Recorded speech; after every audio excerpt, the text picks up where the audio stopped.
জেলা থেকে সরাসরি শুরুতেই হিয়ারিং এ হয়রানির খবর। এসআইআর শুনানি আতঙ্কে মৃত্যুর অভিযোগ। হাওড়ায় আমতায় বৃদ্ধের মৃত্যু। পরিবারের দাবি হিয়ারিং এর নোটিশ পাওয়ায় আতঙ্কে ভুগছিলেন।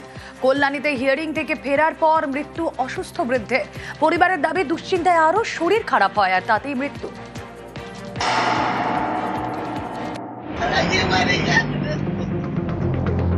হাওড়ার আমতার বাসিন্দা জামাত আলী। হিয়ারিং এ ডাকা হয় বৃদ্ধকে। পরিবারের দাবি সেই আতঙ্কে সোমবার তার মৃত্যু হয়। শেখ জামাত আলীর বয়স 61। 2002 তালিকায় নাম নেই। শুনানির জন্য 31 ডিসেম্বর জামাতকে ডাকা হয়। পরিবারের দাবি নোটিশ পেয়ে টেনশনে ভুগছিলেন বৃদ্ধ। সোমবার ভোরে আতঙ্কে তার মৃত্যু হয়। চিঠি দিয়ে তার রেজিস্টার করে মারা গেছে তো আমরা কি করে খাবো? আমার একটাই রোজগার করে আনতো, আমরা খেতুন। তোমার এবারে বাংলাদেশে নিয়ে যাবে, তোমার কোনো ডকুমেন্ট পাই না, কিছু রোগ না কিছু হয়নি। কল্যাণী বিধানসভার কাঁচরাপাড়া পঞ্চায়েতের চর যদুবাটির বাসিন্দা জহরলাল মাহাতো, বয়স 72। 2002 তালিকায় নাম আছে বৃদ্ধের। তারপরেও বৃদ্ধকে শুনানিতে ডাকা হয়। পরিবারের দাবি এমনিতেই অসুস্থ ছিলেন। রবিবার শুনানি থেকে ফিরে আরো অসুস্থ হয়ে পড়েন। সোমবার মৃত্যু হয় জহরলালের। এসআইআর নিয়ে দুশ্চিন্তা থেকেই মৃত্যু বলে দাবি পরিবারের। ওই হারিয়ে এসে একটু শরীর খারাপ হয়েছে। দুই নাম ছিল বাবা? হ্যাঁ। গাড়ি কি কোনো সমস্যা হয়েছিল? হ্যাঁ বলছিল কি একটু বুকটা ব্যথা করছে।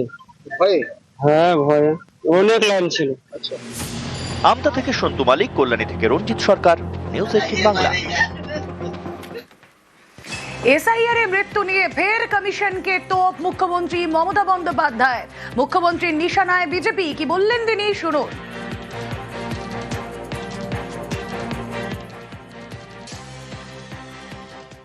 মানুষকে বড্ড হয়রান হতে হচ্ছে। এই এক মাসের মধ্যে 50 জনের বেশি মানুষ আত্মহত্যা করেছেন বা মারা গেছেন। এটা সহ্য হচ্ছে না। একটা মানুষ বাংলায় থেকে তাকে প্রমাণ করতে হবে আমি এদেশের নাগরিক কিনা।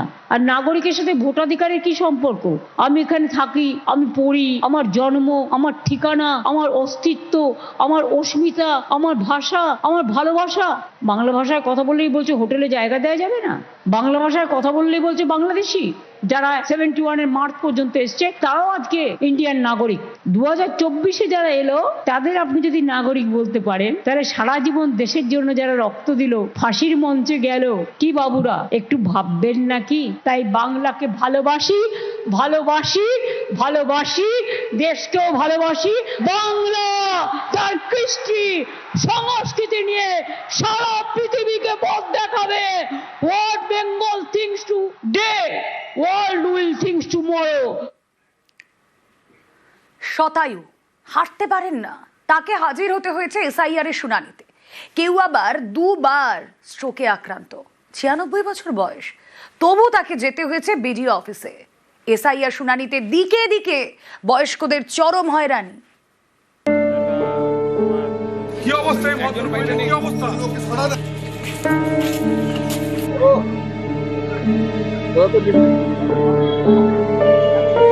না বয়স্ক মানুষ বুঝতেই পারে।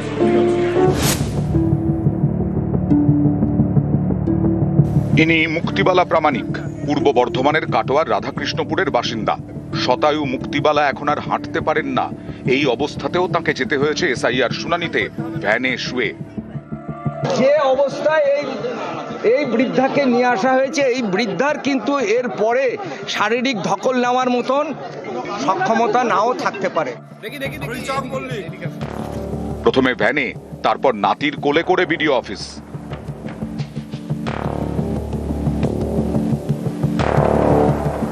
আমরা বলেছিলাম এখানে নিয়ে আসতে হবে। আমরা দেখতে পাচ্ছি শীতকালে ঠান্ডা, বুড়ো মানুষ, সবই ওকে কোলে করে তোলা হয়েছে, কোলে করে নামাইতে হয়েছে। অফিসার বলেছে যে এখানে নিয়ে আসতে হবে। কোচবিহারের দিনহাটার বাসিন্দা নিখিল চন্দ্র সরকার, বয়স 96, দুবার স্ট্রোক হয়ে গেছে। অসুস্থ শরীরে ঠিকমতো হাঁটতে পারেন না, তবু তাকে ডেকে পাঠানো হয়েছে হিয়ারিং এ। বাবার নামে নোটিশ এসছে তো বললো যে হিয়ারিং আছে, বিডিও অফিসে যেতে হবে। তো আমরা বিডিও অফিসে বাবা মাকে নিয়ে আসলাম। আরে কিভাবে কি করলো কিছু বুঝলাম। উনি এতদিন থেকে সবারই ছিল। আচ্ছা ভোট দেননি? হ্যাঁ ভোট দিছি। মালদার ইংরেজ বাজারের ঝর্ণা দাস, বয়স 90 ছুঁই ছুঁই, সোজা হয়ে হাঁটতে পারেন না। এই অবস্থাতেও যেতে হয়েছে এসআইআর এর শুনানিতে বিডিও অফিসে।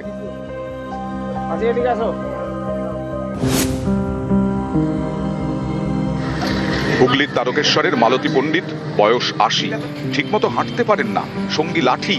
সেই লাঠি হাতেই উপস্থিত হতে হয়েছে এসআইআর হিয়ারিং এ। আমার নাম ওঠে না পোর্টালে, আমি 2002 সালে আমার লিস্টে নাম আছে। আমি বললাম বিএলআর কে, বাবা আমি না গেলে হবে না, দাঁড়াতে পারি না। বলে তোমাকে যেতেই হবে। দক্ষিণ 24 পরগনার কাকদ্বীপ, এখানকার বাসিন্দা রোহিত কুমার মণ্ডল এবং শ্যামসুন্দর মণ্ডল, দুজনেরই বয়স 80, অশক্ত শরীর, ঠিকমতো হাঁটতে পারেন না। তা সত্ত্বেও যেতে হয়েছে শুনানি কেন্দ্রে হাজিরা দিতে। 2002-ও দিয়েছি, কিন্তু ভোটার লিস্টে নাম নেই। তারপরেও আজকে হিয়ারিং হ্যাঁ, তারপরে হিয়ারিং আসতে হলো। এই পর্যন্ত আমি ভোট দিয়েছি, ডকুমেন্ট সব চেয়েছে, ডকুমেন্ট সব দলিল 75 সালের দলিলও দিয়েছি। ইনি গীতারানী দেবনাথ, বয়স 90, সদ্য হাসপাতাল থেকে ছুটি পেয়েছেন, এখনো ক্যাথিটার লাগানো। এই অবস্থাতেও তাকে হাজির হতে হয়েছে শুনানিতে পূর্ব বর্ধমানের কালনায়।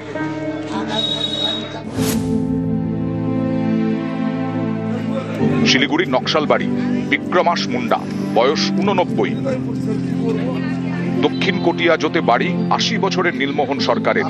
এই বয়সেও লাইন দিতে হয়েছে এসআইআর শুনানিতে। জ্যোতি বসুক থেকে ভোট দিয়ে কোনো দিন আমার বাকি রাখিনি, সকাকে ভোট দিছি। অসুবিধা, শ্বাসের কষ্ট, বাড়িতে করলে তো ভালো সুবিধা হতো। নিউজ 18 বাংলা। ভ্যানে শুয়ে এসআইআর শুনানিতে বৃদ্ধ, উত্তর 24 পরগনার ইছাপুরের ঘটনা। ব্রেন স্ট্রোকের পর শয্যাশায়ী বৃদ্ধ, অসুস্থ বৃদ্ধকে নিয়ে শুনানিতে পরিবার। কমিশনের ভূমিকায় ক্ষোভ পরিবারে।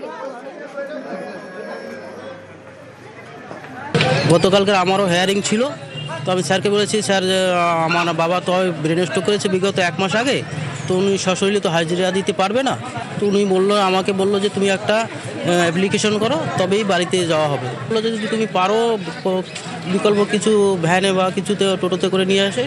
খুবই কষ্টকর ব্যাপার, তবুও নিয়ে আসতে হবে, কারণ এটা একটা এখন এমনইভাবে আমাদেরকে চেপে ধরেছেন এই যে নির্বাচন কমিশনার, তাতে আমাদের না আসার কোনো পথ ছাড়া দেখছি। আর এদিকে ছবিটা দেখুন, ইসলামপুরের ছবি। ভাঙা পায়ে হিয়ারিং এ, ভাঙা পায়ে এসআইআর এর শুনানিতে, ইসলামপুরের শুনানিতে চরমে হয়রানি। আজও শুনানি কেন্দ্রে ভোগান্তি। ইসলামপুর ব্লকে কমপক্ষে 5000 ভোটারকে তলব।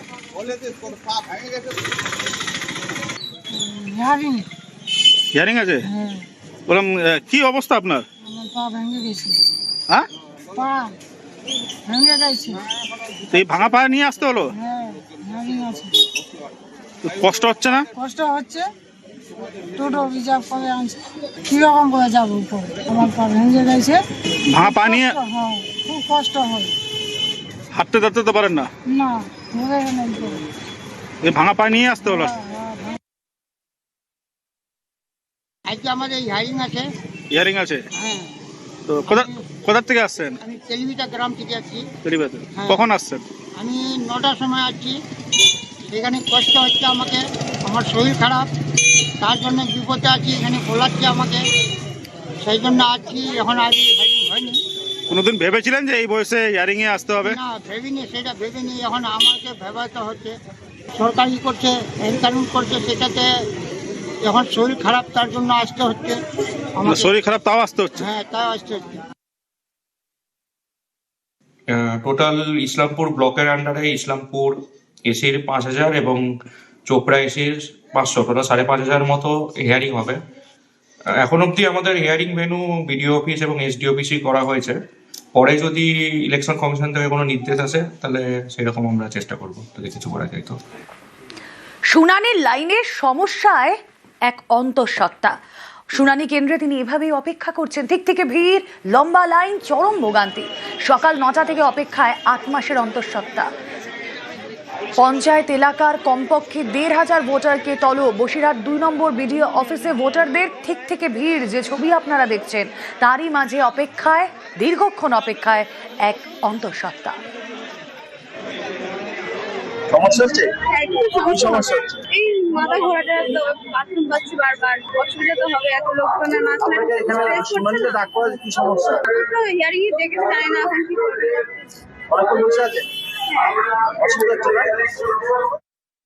মেয়ে প্রেগনেন্ট আছে, ওনার কষ্ট হচ্ছে খুব, বারবার টয়লেট করছে, মাথাও ঘোরাচ্ছে, কষ্ট হচ্ছে। হ্যাঁ অনেকক্ষণ, প্রায় 9টা থেকেই বসি আমরা। 10,000 টাকায় গাড়ি ভাড়া করে এসআইআর শুনানিতে, অসুস্থ শরীর আর তাই গাড়ি ভাড়া করে শুনানিতে 80 বছরের বৃদ্ধা। বারাসাত 1 নম্বর ব্লক অফিসে এসআইআর এর শুনানি। হৃদয়পুর থেকে 5,000 টাকায় গাড়ি ভাড়া করে বারাসাতে শুনানিতে শোভারানী ভৌমিক। গাড়িতেই অসুস্থ শোভারানীর এসআইআর শুনানি। হিয়ারিং হয়ে গেছে, গাড়িতে সেই হিয়ারিংটা নিয়েছেন, আমরা বিএলওকে গিয়ে রিকোয়েস্ট করেছি, তার সঙ্গে চলে এসেছে। অনেক হয়রানি হতে হয়েছে, তার নট অনলি দ্যাট, আমাকে দুটো গাড়ি ভাড়া করে 5,000 বাজারে 10,000 টাকা খরচা আছে। এই 10,000 টাকা খরচা আমার ঘর থেকে দিতে হলো। তো এই জাস্ট এখানে হিয়ারিং অ্যাটেন্ড থেকে আসছে, হৃদয়পুর কৈলাসনগর থেকে এসেছি। অসুস্থ মানুষ টেনে নিয়েছে, রাস্তায় কিছু হয়ে গেলে কিছু করার ছিল না আমার, তবুও আমি এত রিস্ক নিয়ে এসেছি এখানে, বুঝলেন তো। ভালো লাগছে, এখন ভালো লাগছে। হিয়ারিং হয়েছে? হ্যাঁ। গাড়িতে এসে আপনার কি হিয়ারিং হলো? হ্যাঁ, গাড়িতে এসে হিয়ারিং গাড়িতে নিয়ে গিয়েছে। কি কারণে নাম বাদ গিয়েছিল?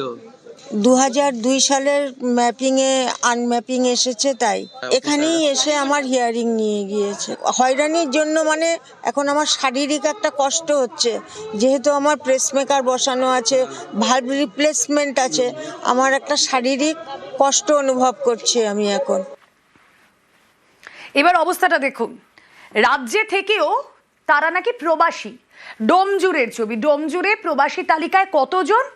999 জন ভোটার ডোমজুরে। রাজ্য থেকেও তারা এনআরআই। 1270 ভোটারের মধ্যে 999 জন প্রবাসী। খসড়ায় নাম থাকলেও দেখানো হয়েছে তাদের প্রবাসী। তালিকায় একাধিক নাম বাদ থাকায় আতঙ্ক ছড়িয়েছে। আমার নাম এসছে, আমার হাজবেন্ডের আর ছেলের নাম আসেনি, দুজন। এই একটু ভয়টা লাগছে যে 3 জনের মিলে একসঙ্গে জমা দিলাম, তা আমার একলা এলো, 2 জনের কেন আসলো না। এমনকি স্যারেরা সই করে দিচ্ছে, সেই সইয়ের কাগজ পর্যন্ত এনেছি। আমার আর আমার ছেলের নাম পুরো বাদ দেওয়া হয়েছে। কয়েক বছর ধরে ভোট দিয়ে আসছি, কোনো সমস্যা নেই। এই সময়টা কেন বাদটা দেওয়া হলো? কোথায় থেকে হলো? কেন করলো? ওরা তো ভয় পাইয়ে দিচ্ছে। 184 আমাদের ডোমজুর কেন্দ্রের 36 নম্বর পার্টে 1270 নাম টোটাল উঠেছে। তার মধ্যে 999 জনকে প্রবাসী ভারতীয় দেখিয়েছে। এটা একেবারে সংখ্যালঘু এলাকা। এই সংখ্যালঘুদেরকে যাতে আগামী দিন রোহিঙ্গা হিসেবে প্রচার করতে পারে, তার জন্য নির্বাচন কমিশন ভারতীয় জনতা পার্টির নির্দেশে এই কাজ করেছে। যেখানে জীবনে কোনোদিন তারা বাইরে যায়নি, তাদেরকে প্রবাসী ভারতীয় দেখানো হয়েছে। সারা পশ্চিম বাংলা জুড়ে যারা এখানে থাকে না, যারা মৃত, যারা বাংলাদেশ থেকে এসে এখানে টাকার পয়সা বিনিময়ে টিএমসির নেতাদের হাত ধরে যারা ভোটার কার্ড তৈরি করেছিল, তারা নিজের এনুমারেশন ফর্ম ফিল আপ করেনি, তারা এলাকা ছেড়ে পালিয়ে গেছে। তাদের নাম কি জোর করে টিএমসি ভোটার লিস্টে তুলে দেবে? আজকে যখন ভোটার লিস্টে শুদ্ধিকরণের কাজ হচ্ছে, তখন স্বাভাবিকভাবে মানুষ কষ্ট পাবে। ফর্ম ফিল আপ করতে হবে, হিয়ারিং এ যেতে হবে, কাগজ তো দেখাতে হবে। এই পুরো প্রক্রিয়াটাকে সহযোগিতা করতে হবে। দেখুন, বয়স্কদের ভোগান্তি, অন্তঃসত্ত্বার ভোগান্তি, পরিযায়ীদেরও ভোগান্তি রয়েছে এসআইআর শুনানিতে। দূর দূরান্ত থেকে তারা আসছেন এই শুনানিতে। ভিন দেশ, ভিন রাজ্য থেকে এসআইআর হিয়ারিং এ তারা ডাক পেয়েছেন। শুনানিতে ভোগান্তির অভিযোগেই পরিযায়ীদের। আলিপুরদুয়ারের ছবি, 1 নম্বর ব্লকের শুনানি কেন্দ্রের ঘটনা দেখুন। আমি বাইরে থাকি, তো আমি কালকে আসছি, অত কিছু জানি না। এখানে মানে হেয়ারিং আছে, যার জন্য আমাকে ডাইকে পাঠাইছে বাড়ি থেকে যে তুই আয়। তো আমি আসছি, এর বেশি কিছু আমি জানি না। কোথায় থাকেন? আমি বগুড়া থাকি। কাজকর্ম ছেড়ে তো আসতে হলো? হ্যাঁ। এমনি কিছু কাগজপত্র চেয়েছে? হ্যাঁ, কাগজপত্র চেয়েছে। কি কি চেয়েছে? যেমন আমার যে ডকুমেন্টস আছে, আমার ফ্যামিলির ডকুমেন্টস, মানে আমার বাবা মায়ের ডকুমেন্টস, এগুলো চেয়েছে। বাড়ির সবকিছু কাজটা ফেলে দিয়ে এখানে আসতে লাগছে। এই 16-18 কিলোমিটার দূর থেকে আসছি। এখন নোটিশ করছে, এখন তো আসতেই লাগবে। টাকা চাইলে ভালো হইতো। কিছু ভয় করছে না যে আপনার স্ত্রীর নাম নেই? ভয়ের কি আছে? ভয়ের এখন আমরা তো ভারতীয়, আমাদের ভয়ের কি দরকার আছে? আমাদের তো কাগজপত্র, ডকুমেন্ট সব কিছু রেডি আছে। তাহলে নাম আসলো না সেটা তো বলতে পারবো না। কার গাফিলতি বলতে পারে? সেটা আমরা কি করে বলবো? আতঙ্ক বোধ করছেন? ভয় লাগছে আপনার? না, আমার কোনো সমস্যা নেই। তো এখানে এখন কিসের জন্য ডাকছে এটা আমি জানি না। কাগজপত্র নিয়ে এসছেন সব? হ্যাঁ, সবগুলোই নিয়ে এসেছি। আপনার লিস্টে নাম ছিল? আমার বাপের বাড়িতেও নাম আছে, শ্বশুর বাড়িতেও নাম আছে। 2002 এর নাম আছে আপনার? বাবার আছে, এখানে শ্বশুর বাড়িতেও আছে। কারণ কিসের জন্য ডাকছে এটা জানি না। সবারই নাম আছে ড্রাফট লিস্টে। হ্যাঁ, আজকে হেয়ারিং এ কয়জন এসেছে? আজকে হেয়ারিং এ শুধু একজন আমার, ওনার 2002 লিস্টে নাম নেই। কে? হ্যাঁ, 58 এজটা ওনার 58। উনি কি বাইরে ছিলেন? উনি তো এখানেই ছিলেন। তাহলে নাম নেই হঠাৎ করে? সেটা ওনারাই বলতে পারবে, আমি কি ফর্ম দিয়েছিলেন? হ্যাঁ, ফর্ম দিয়েছি। ওনার পরিবারের সদস্যদের নাম আছে? হ্যাঁ, নাম আছে, শুধু ওনার নেই? ওনার নেই। তার কি সমস্যা হতে পারে ম্যাডাম? আমি ঠিক ওটা বলতে পারবো না, ওটা ইলেকশন কমিশনই বলতে পারবে কি সমস্যা কি হতে পারে ভবিষ্যতে, সেটা ওনারাই। ওনার যে নাম নেই তাহলে একটা গাফিলতি আছে, গাফিলতিটা কার?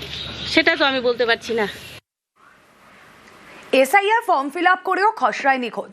স্বরূপনগরের হাকিমপুরে 103 নম্বর বুথের ঘটনা। জলজ্যান্ত তিনি রয়েছেন এই ভদ্রমহিলা টুম্পা দাস। তিনি ফর্ম ফিল আপ করেছিলেন, কিন্তু তারপরেও ফর্ম পূরণ করার পরেও তিনি খসড়ায় নিখোঁজ। সংশোধনের জন্য ডাক পাননি হিয়ারিংয়ে।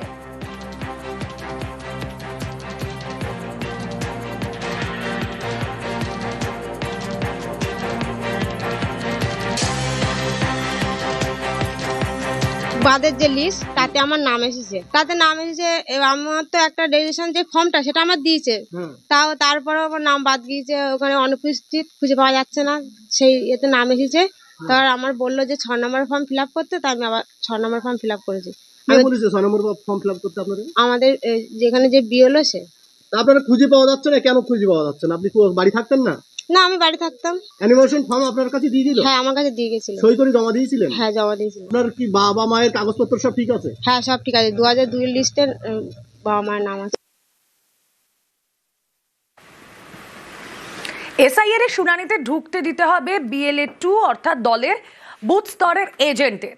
এই দাবিতে প্রায় 1 ঘন্টা শুনানি বন্ধ রাখেন চুঁচুড়ার তৃণমূল বিধায়ক অসিত মজুমদার। নির্বাচন কমিশনের নির্দেশে শেষমেশ শুনানি শুরু হয়। এরপরেও হুঁশিয়ারি বিধায়কের।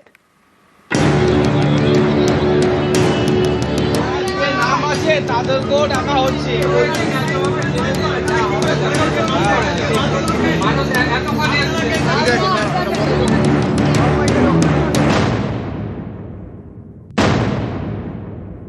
অভিষেক বন্দ্যোপাধ্যায় বলছেন বিএলও টুরা থাকবে ভেতরে হিয়ারিং এ, আর যদি আপনারা থাকতে না দেন আমাদের লিখিত দিতে হবে। ক্যান্ডিডেট হলে এজেন্টরা যদি বুথে থাকতে পারে, তাহলে আমাদের এজেন্টরা হিয়ারিং এ কেন থাকবে না? আমরা চাইছি স্পেসিফিক আইন দেখান, বিএলও টুরা থাকতে পারবে না, এরা দেখাতে পারছে না। বিএলও টুরা না ঢুকলে কালকে থেকে আবার বন্ধ। এসআইআর এর শুনানিতে ঢুকতে দিতে হবে BLA 2 অর্থাৎ দলের বুথ স্তরের এজেন্টদের। এমনই দাবি তুলে সোমবার চুঁচুড়া মগরা ব্লক অফিসে এসআইআর এর শুনানি বন্ধ করে দেন চুঁচুড়া তৃণমূল বিধায়ক অসিত মজুমদার। এসডিও সাহেব, আপনার কাছেও আসছি, আমি ভিডিও দিয়ে শুরু করেছি। অভিষেক বন্দ্যোপাধ্যায় বলছেন বিএলও টুরা থাকবে ভেতরে হিয়ারিং এ, আর যদি আপনারা থাকতে না দেন আমাদের লিখিত দিতে হবে। ক্যান্ডিডেট হলে এজেন্টরা যদি বুথে থাকতে পারে, তাহলে আমাদের এজেন্টরা হিয়ারিং এ কেন থাকবে না? এসডিও সাহেব, দেখুন আপনার সাথে আমাদের মধুর সম্পর্ক, কিন্তু দলের বাইরে আমি যেতে পারবো না। হয় আপনাকে লিখে দিতে হবে বিএলও টুরা থাকবে না, আইদার বিএলও টুরা থাকবে, দুটো যে কোনো একটা পথ নিতে হবে। আমরা এই ধরনের হিয়ারিং পদ্ধতির বিরুদ্ধে। যাকে তাকে যে কোনো অবস্থায় হিয়ারিং করে দেয়া হচ্ছে। যারা সরকারি কর্মচারী রিটায়ার হয়েছেন, পেনশন হোল্ডার, তাদেরকে হিয়ারিং এ ডাকা হচ্ছে। যারা 2002 ভোটার লিস্টের নাম রয়েছে, তাকে হিয়ারিং এ ডাকা হচ্ছে। এটা একটা চরম অব্যবস্থা। যারা ভারতবর্ষের নাগরিক, তাদেরকে নির্বাচন কমিশন নাগরিকত্ব বলে দেবে, হিয়ারিং হবে, বাদ হবে নাম। একটা জেনুইন ভোটার নাম বাদ হবে না। সকাল 8টা থেকে শুনানির লাইনে ভোটাররা। বেলা 12টায় শুনানি শুরুর কথা ছিল, কিন্তু তার আগেই শুনানি প্রক্রিয়া বন্ধ করে দেন তৃণমূল বিধায়ক। এর জেরে ক্ষোভ প্রকাশ করেন নথি হাতে লাইনে দাঁড়িয়ে থাকা ভোটারদের একাংশ। অনেক লোকেদের যাদের অথেন্টিক ডকুমেন্টেশন আছে, তারপরেও তাদেরকে হিয়ারিং এ ডাকা হচ্ছে নাম বাদ দেওয়ার জন্য। নাম বাদ দেওয়ার জন্য সেটা কি চান আপনারা? কি সেটা চান যে নামটা বাদ দেওয়া?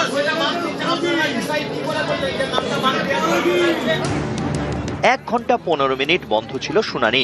বিষয়টি কমিশনের কানে যায়। তারা নির্দেশ দেয় হুগলির জেলা শাসককে, বলে দ্রুত শুনানি শুরু করতে। সেই মতো শুনানি শুরু হয়। আমরা চাইছি স্পেসিফিক আইন দেখান, বিএলও টুরা থাকতে পারবে না, এরা দেখাতে পারছে না। যে বৃদ্ধ মানুষগুলোকে অন্যায়ভাবে নোটিশ করা হয়েছে তাদের কথা ভেবে কিছু সময়ের জন্য আমরা ছেড়েছি, এবং বিএলও টুরা না ঢুকলে কালকে থেকে আবার বন্ধ। ইলেকশন কমিশনের উচিত ওর বিরুদ্ধে এফআইআর করা এবং যে যে জায়গায় আসানসোল সহ যেখানে যেখানে এই ঘটনা ঘটছে কেন্দ্রীয় বাহিনী মোতায়েন করা। এদের একমাত্র লাঠা ঔষধ ছাড়া অন্য কোনো ঔষধে এরা কাজ করবে। গণতান্ত্রিক অধিকার রক্ষার জন্য অসিত মজুমদার গেছিলেন। আপনারা তো দেখাতে পাচ্ছেন না আপনাদের অর্ডার যে বিএলও টু ঢুকতে পারবে না। আপনি দেখান অর্ডার, বিএলও টু ঢুকতে পারবে না। আপনার অর্ডার কোথায় যে বিএলও টু ঢুকতে পারবে না? আপনি অর্ডার দেখান। শুধু চুঁচুড়া নয়, আরও একাধিক জায়গায় বিএলএ 2দের শুনানিতে ঢুকতে দেওয়ার দাবিতে বিক্ষোভ দেখিয়েছে তৃণমূল।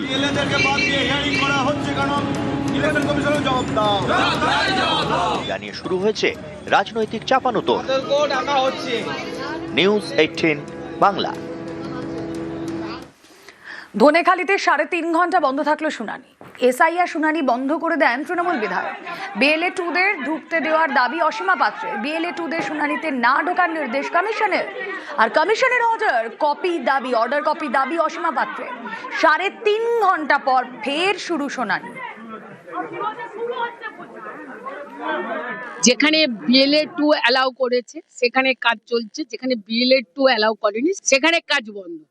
যখন বিএলও বাড়ি বাড়ি যায় তখন বিএলএ 2কে অ্যালাউ করেছিল বাড়ি বাড়ি যাওয়ার জন্য, তাহলে কেন আজকে হিয়ারিং এ সে বিএলএ 2 থাকবে না? তার অর্ডার কপি কোথায়?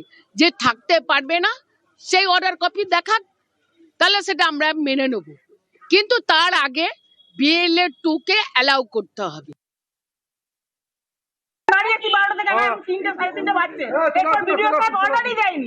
আমরা এই এতগুলো মহিলা বেটা ছেলে কি করবো? সবার কাজকর্ম আছে, তার জন্য কে দায়ী? কিছু তো একটা বলতে হবে ভিডিওতে, হ্যাঁ কি না। এখন কাজ বন্ধ আছে, এখন সবই বন্ধ তো। বাড়িতে সংসার ছেড়ে ভাড়া লাগে এসে বসে আছি, এখন তিনটে বেজে গেলে এখনো কোনো কিছুই করা যাচ্ছে না। তাহলে আমাদের কি আর সংসার ধর্ম নেই? ছেলেপুলে নেই বাড়িতে? এখন কাজ বন্ধ আছে, এখন কাজ বন্ধ আছে, চালুই হয়নি, তাই তখন থেকে বসে আছে।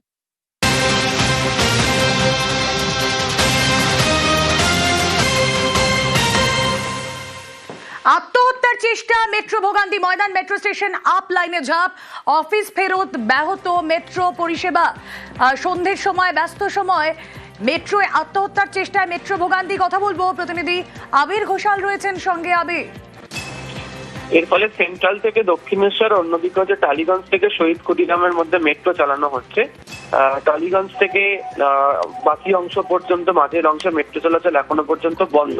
মেট্রো কর্তৃপক্ষের বক্তব্য, দ্রুত তারা পরিস্থিতি স্বাভাবিক করে দেওয়ার চেষ্টা করছে।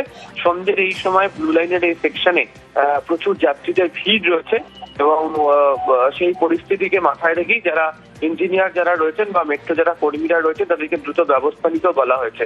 এখনো পর্যন্ত যে ব্যক্তি আত্মহত্যার চেষ্টা করেছে তার নাম পরিচয় জানতে পারা যায়নি, বা তার শারীরিক অবস্থা সম্পর্কে মেট্রো কর্তৃপক্ষের তরফ থেকে এখনো কিছু উল্লেখ করা হয়নি।